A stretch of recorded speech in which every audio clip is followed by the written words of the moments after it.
Bonjour, c'est Professeur Bestiole et comme toujours, je viens parfois faire un petit compte-rendu au bord de cet étang pour voir la biodiversité et les différentes espèces qu'on peut croiser.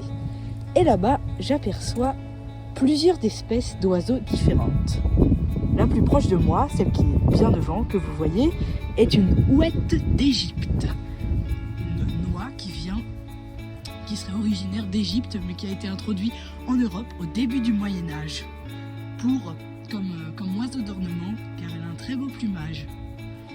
Là-bas, il y a les bernaches du Canada.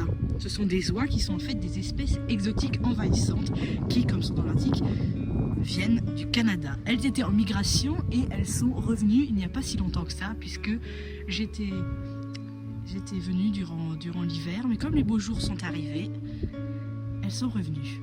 Et juste à côté, il y a, plus difficile à voir, un héron cendré. On va s'approcher de tout ça pour bien pouvoir les filmer. Quant à là-bas, nous avons 2 canards colverts. Toutes ces espèces sont situées au bord de cet étang. Ce sont des oiseaux qu'on dit semi-aquatiques, qui sont dépendants du milieu aquatique, c'est-à-dire ils ne peuvent pas survivre très longtemps s'ils ne sont pas proches d'un milieu aquatique. En me voyant approcher, l'ouette d'Égypte a foncé sur l'étang. L'eau est très froide ce matin. Elle doit se geler les pattes.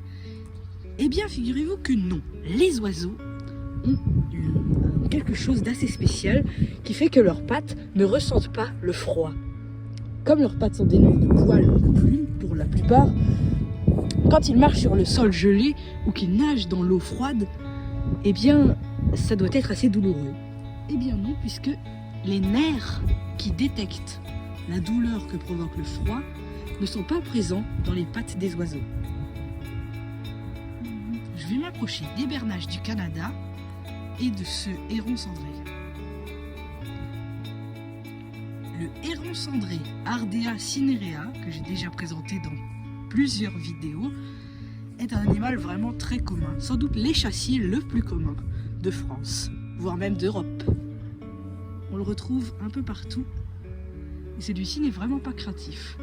Il s'approche des bernaches. C'est vraiment un oiseau très très beau, et qui est piscivore, c'est-à-dire qu'il se nourrit principalement de poissons, mais il aime bien également les amphibiens, les insectes aquatiques et les petits mammifères. Ce bruit que vous venez d'entendre est fait par l'ouette d'Égypte que j'ai filmé tout à l'heure. Elle est là-bas. Je vais maintenant m'approcher des bernaches du Canada. Ces oies sont des bernaches du Canada. Leur nom latin m'a échappé, il me semble qu'il est assez long et assez complexe à retenir. Même si ce sont des espèces invasives, je les trouve assez belles. Elles sont sauvages, contrairement à certaines oies qu'on peut trouver dans des fermes. Elles sont entièrement sauvages, celles-ci. Mais elles sont pas très farouches vis-à-vis des humains. Elles peuvent même parfois se montrer agressives. Je ne vais pas les déranger plus longtemps. Et je vais continuer mon tour de l'étang pour essayer d'observer des ragondins.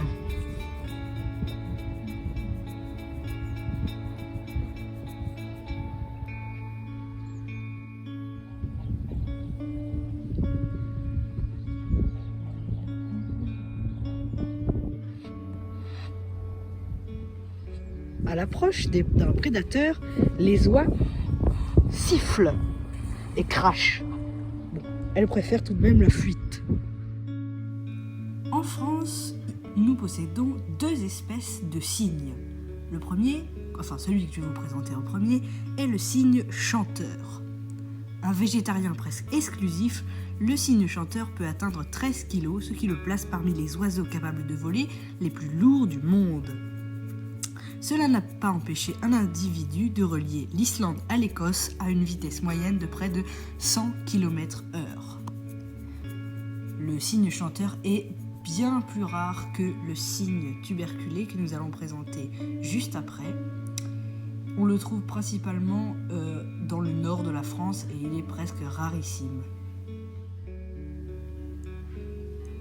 Bien plus commun que son cousin le cygne chanteur, le cygne tuberculé, que je vous montre sur cette image, est un oiseau exclusivement aquatique et a un régime alimentaire différent de celui du cygne chanteur. Il se nourrit de végétaux, indifféremment en eau douce ou dans la mer. On peut le voir aussi brouter l'herbe loin de l'eau dans des pâturages ou des champs où ses crottes volumineuses et les dommages à certaines cultures sont peu appréciés. Dans un sondage effectué auprès des Britanniques sur leur oiseau favori, le cygne tuberculé est arrivé 7e sur 60. Sa couleur immaculée doit y être pour quelque chose, les oiseaux noirs ayant en général mauvaise réputation. Le canard colvert que nous avons vu tout à l'heure en court instant, mais que nous avons déjà présenté dans d'autres vidéos, est l'anatidé, donc un oiseau de la famille des canards, le plus commun de France. Ici, c'est un mâle, on le reconnaît à son collier blanc et à sa tête vert-noir avec des reflets bleus, et son bec jaune vif. Le héron cendré possède un cousin qui s'appelle le héron pourpré. Contrairement au héron cendré qui bâtit son nid sur les arbres, le héron pourpré niche le plus souvent au niveau du sol ou de l'eau, dans la végétation des zones humides. Un choix qui explique en partie les difficultés que rencontre cette espèce pour se rétablir, même après sa mise sous protection par la loi.